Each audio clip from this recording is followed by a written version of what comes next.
got chased last night.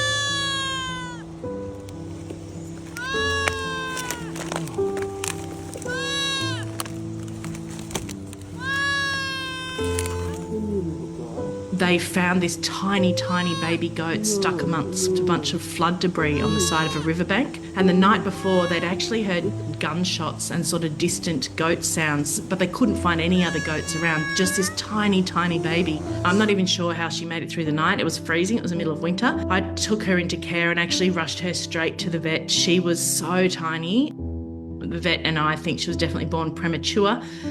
She was really dehydrated, she was really skinny, she was covered in lice, she had diarrhea, and she had the beginnings of pneumonia as well.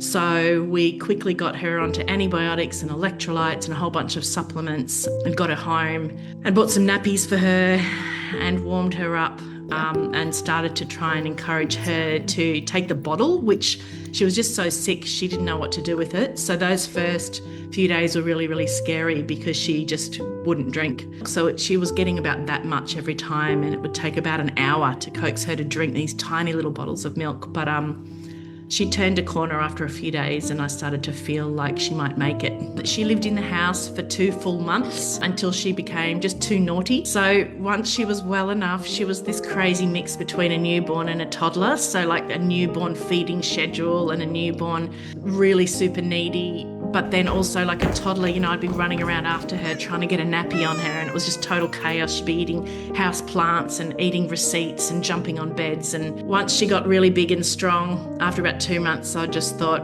the house is not going to cope with your brand of chaos for much longer. So we slowly transitioned her out to the sanctuary. Meantime, we'd rescued another beautiful goat called Nutmeg, who was a really gentle goat. She was found running in the forest where wild dogs live. So once she'd finished her quarantine, Cherry then transitioned into her barn bedroom. So now they're roommates at night. They share a bedroom in the barn. And people just think goats are sort of set and forget, you know. People often tether goats and use them to mow their lawns. They think they don't need any care, and it's not true. They need the same level of care as dogs and cats, and they give you exactly the same amount of joy as a dog. They're hilarious, they're funny. Oh, look at you standing up.